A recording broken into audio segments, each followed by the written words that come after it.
This is the Rahman रहीम सज्जनों ते मित्रों एक बारी फिर असी हाज़र हाँ जी देहाती माहौल दिखाने च ते असी अपनी पंजाब दी देहात दी बहुत ज़्यादा सकाफत दिखाई दी है ते तुसी ये देख सकते हो कि ट्रैक्टर जिहड़ा जी डिस्कां फेर रहा जी ये ज़मीन नूं जरखेज़ करन दिया नरम करन दिया वा और असी उन्हां को पुछया जनाब कि इत्थे की बीजना वा उन्होंने दस्सिया सानू कि इत्थे असी बरसीन बीजना जी ते पानी की सहूलत भी इत्थे माशाअल्लाह बहुत मुयसर है जी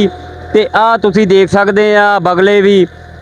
हाँ जी मेरा कैमरामैन बड़ा अच्छी तरह कवर कर रहा है जी माशाअल्लाह अल्लाह हयाती करे दी जनाब कैमरामैन ही बहुत प्यारी करता जी अली हैदर ते जनाब ये दिखाएगा बगले भी कां भी वो जड़े आ जी उन्होंने जो विचों बी वगैरह कोई टिड्डियाँ कोई इहो जिहियां चीज़ां जड़ियाँ वो मिल जांदियां वा ते वो जनाब खांदे आ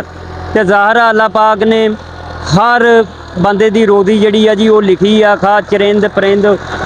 जानदार हाँ जी कोई शैमा भी है जी ते उन्हां दी रोज़ी अल्लाह पाक ने लिखी हुई आ उन्हां दी रोज़ी किदां उन्हां नूं मिलनी है हाँ जी ते ये परिंदियां दी जड़ी है इदां ही रोज़ी है जी रोज़ी दा बहाना बनया ठीक है ते किसान जड़े आ वो अपना काम कीती जांदे आ ते हुण मेरा कैमरामैन तुहानूं आ खाला भी दिखाएगा जी कि इहदे च ट्यूबवैल दा पानी आ रहा जी माशाअल्लाह बड़ा तेज़ पानी आ रहा वा बहाव भी तेज़ है इत्थे साडे इलाके दे विच माशाअल्लाह पानी भी बहुत मुयसर है जी नहरी पानी भी ते ट्यूबवैलां दा भी इत्थे ट्यूबवैल भी बहुत लगे हुए ते दूर तक मेरा कैमरामैन दिखा सकदा तुहानूं ਉਹ बाग लगा होया जी अमरूदां दा ते इत्थे साडे इस इलाकिਆਂ 'ਚ ज़रा बाग थोड़े जे घट है ते लेकिन फिर भी बाग लगे हुए तो आसे पासे जिहड़ी आ जी मकई की फसल लगी हुई है तो मकई की फसल भी माशाअल्लाह बहुत सोहनी है जनाब हाँ जी यह देख सकते हो तुसी इदां मेहनत करके जनाब फिर ही कोई फल हासिल होंदा जी तो मेहनत करोगे तो अल्लाह पाक कामयाबी दिंदा है जी किसान जिहड़े आ जी वो तुहानूं ज़मीन दिखाई सी कि जिहड़ी ज़मीन नूं तरखेज़ कर रहे सीगे ते ट्रैक्टर दे नाल ते उन्होंने भी जिहड़ा जी बरसीन लाउणी सी जी तो ये तुसी देख सकते हैं कि ये उहदे तो अगला प्रोसीजर है कि यानी कि जदों जरखेज़ हो गई तो उहदे तो बाद जिहड़ा जनाब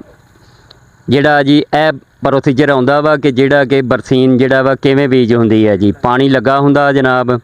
ते पानी लगे दे विच जिहड़ा जी बरसीन बीजी जांदी है जी ए देख सकते हो तुसी और माशाअल्लाह तुसी देख सकते हो जनाब कि ट्रैक्टर भी मौजूद है इन्हां दे कोल ते ए ट्यूबवैल है जनाब ए देखो जी ट्यूबवैल ते इहदे नाल यानी कि ना इन्हां नूं पानी की सहूलत भी बहुत हुंदी है हाँ जी ते पानी बहुत जिहड़ा जी मुयसर है इन्हां नूं ते ए जिहड़ी है जी बरसीन लग रही है जी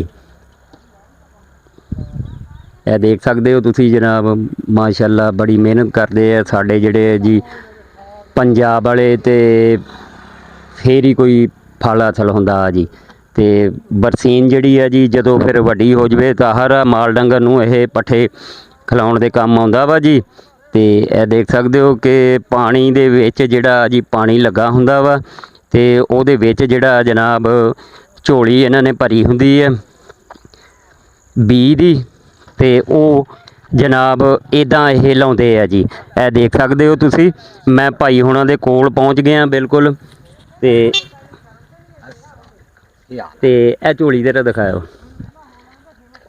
ए देख सकते हो जनाब इदां झोली भरी हुंदी है इन्हां ने जनाब ते पानी दे विच ही जिहड़ा जी ये ला रहे हुंदे आ जी हाँ जी ते बड़ी मेहनत दा काम आ जी ज़ाहिर पानी दे विच तुरना फिरना ते हाँ जी और माशाअल्लाह बड़ी अच्छी खेतीबाड़ी करते हैं जी इन्होंने ट्यूबवैल भी अपना लाया हुआ वा ते ट्रैक्टर भी इन्हां दा अपना जी देख सकते हो तुसी जनाब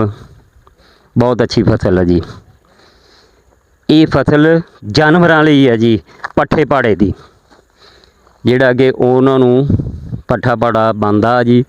कुछ ये अपने माल डंगर नूं खिलाउंदे आ ते कुछ वाफर जिहड़ा जी वो वेच भी दिंदे आ जी ते ਅਸੀਂ ਹੁਣ ਇਜਾਜ਼ਤ ਚਾਹੁੰਦੇ ਹਾਂ ਜੀ ਆਪਣੇ YouTube ਚੈਨਲ ਮੁਖੜਾ ਪੰਜਾਬ ਦੇ ਤੋਂ ਤੇ ਇਸੇ ਤਰ੍ਹਾਂ ਤੁਹਾਨੂੰ ਇਨਸ਼ਾਅੱਲਾ ਦਿਹਾਤੀ ਮਾਹੌਲ ਦਿਖਾਉਂਦੇ ਰਵਾਂਗੇ ਜੀ ਅੱਲਾ ਹਾਫਿਜ਼ ਜੀ This is the